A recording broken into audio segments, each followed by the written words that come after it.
Now again, if you're a fan of the CW network, you probably know Green Arrow pretty well as a character. But what you probably don't know is how the character in the comics is pretty different than the character on screen by Stephen Amell. So to give you a quick rundown of the character's background. Originally, Green Arrow started off as he was a tribute to Native American culture, strangely enough. He was a archaeologist who studied hunting techniques as part of his culture studies and wound up becoming a master archer studying Native American tribal techniques. Well, somewhere along the line, that got forgotten, and Green Arrow started being written by other writers who hadn't originally handled the character as just another Batman-type character, no powers, but he's really good with a bow. He's got trick arrows instead of a utility belt. Not much to him apart from that. Well, that changed with a writer named Dennis O'Neil, who had the idea of reimagining Green Arrow as a modern-day Robin Hood.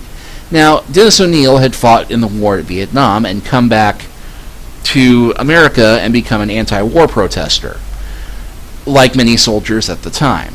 And it hit O'Neil one day that he had gotten into writing comic books and how he considered himself a man of peace, and he liked the idea of superheroes helping people, but most comics at the time were just devoted to running around punching people, and that solves all your problems. So he decided to reinvent Green Arrow, who at the time was a member of the Justice League, as this Robin Hood type character who would focus on fighting the criminals that other superheroes ignored, particularly the ones who used a mask of respectability to avoid attracting attention.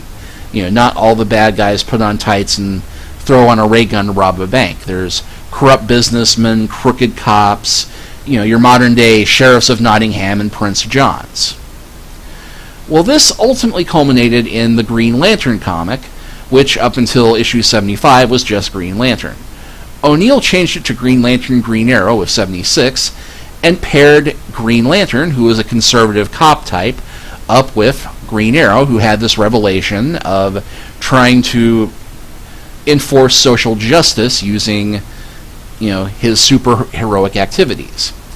And this led to a run that was brief but very well received and critically acclaimed, where you have two heroes, instead of flying around stopping bank robbers, taking a road trip around America, trying to deal with problems like racism, sexism, workers' rights, renters' rights, and even overpopulation.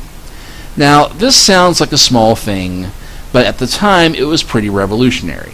Although O'Neil did have issues because the Comics Code Authority limited your ability to do stories where you suggested that authority was corrupt. In order to instill those nice values of the 1950s, one of the rules of the Comics Code Authority was that you could not show police being corrupt unless it was revealed that, those weren't real policemen, those were criminals disguised as policemen. Real policemen are never corrupt and never do anything wrong at all. Well, O'Neil's work, and the work of Stan Lee, who was still writing Amazing Spider-Man at this time, wound up leading to the first attack against the CCA itself. Now here's a little bit of irony for you. At the same time that this was going on in 1970, Lee got approached by the U.S. Department of Health and Education about doing a Spider-Man story that showed the dangers of drug abuse. They said, Mr. Lee, your comic is the most popular one out there. We know lots of college kids and high school students read your books, and we're having issues with kids trying all these drugs. We want you to do a story that talks about how bad it is. Well, Lee is agreeable to doing it. Good guy. Always loved a good story idea. Thought there was a nice way to work that into, a story, since Peter was a college student at the time. But there was one problem. The Comics Code Authority rules said you can't do stories about drugs. Even if you're saying drugs are bad, you shouldn't do drugs, you can't talk about drugs. You talk about drugs, the kids will start doing drugs, even if you're saying don't do drugs. Well, this led to a bit of hemming and hawing, because Lee really wanted to do this story.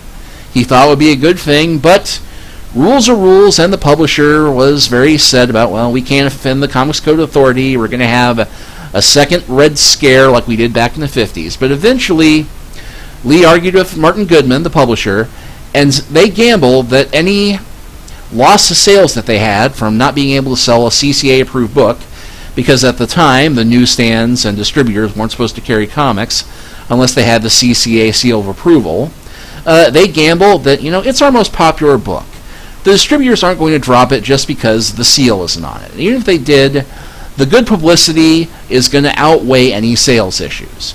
Well, the gamble wound up paying off, and when the news got out that, Spider-Man is doing an anti-drug story, but it was published without the CCA, the story suddenly flipped around. And instead of it being that awful Spider-Man is teaching kids about drug use, it wound up becoming, wait, your rules are stopping them from publishing an anti-drug comic? So this led to the first major set of revisions to the Comics Code Authority in 1971. And they wound up changing the rules to make them a little bit more situational. For instance, it was agreed that vampires and werewolves could be used provided that they were used in a manner that was consistent with classic literature like folklore or Bram Stoker's Dracula. Amusingly enough, this led to The Tomb of Dracula becoming one of the most popular comics of the 1970s, and Dracula becoming one of Marvel Comics' main villains. Drug use could be depicted so long as you are showing the dangers of it and not glamorizing it. And perhaps the most important development was the idea that villains could now be portrayed sympathetically and given a chance to explain their motivations. It was no longer evil for evil's sake. You could now show that a bad guy had more complex reasons for doing what he did than just wah-ha-ha-ha-ha.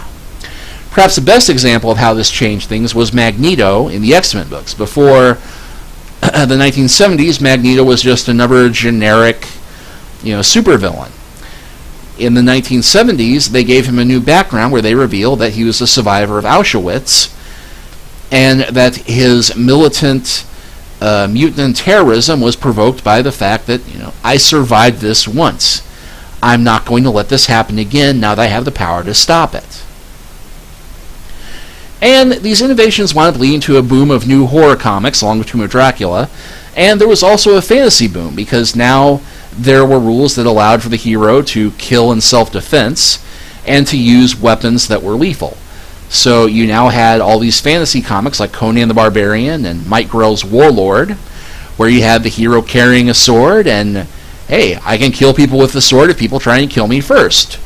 All well and good. But another innovation that came out during the Bronze Age that coincided with the rise of the civil rights movement, the feminist movement, was an improved representation of women and minorities. Now, there had been a little bit of headway for this in the past. Batgirl was introduced specifically to try and present a more feminist image of superheroes on TV and in comics. And, in fact, Ms. Magazine, which first came out in 1972, they put Wonder Woman on the cover because they thought that Wonder Woman was the best symbol for first-wave feminist values. And there was also greater effort during this time to show heroism as being a global phenomena and not just something unique to the United States, particularly Manhattan, because all of the Marvel comics at that time were set in Manhattan. So you start seeing more books like Giant Size X-Men, which introduced a new team of X-Men, which originally had just been Beast, Cyclops, Marvel Girl, Angel, and Iceman, and they introduced a new team of superheroes from Russia, Germany, Kenya, and Canada. Yeah, Wolverine was a diversity hire. Who knew?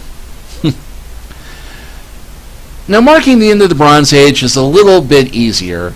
I personally mark it with two stories: Crisis on Infinite Earths and Marvel's Secret Wars. Now, these two stories were the first big company-wide crossover events because it was not unusual to have characters team up between comics, maybe do a two-part storyline, but doing something big that shaped the entire universe had never been done before.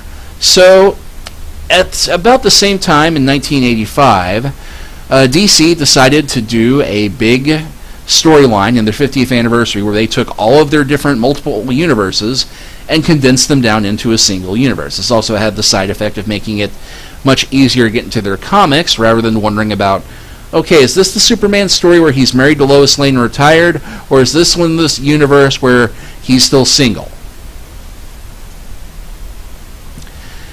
Secret Wars was similarly influential, but it was on the Marvel side of things, and it featured all of the heroes and villains being gathered up by a being called the Beyonder, who wanted to settle the ultimate question of what was more powerful, good or evil, and having the heroes and villains fight it out on a plant that he'd made, like you do.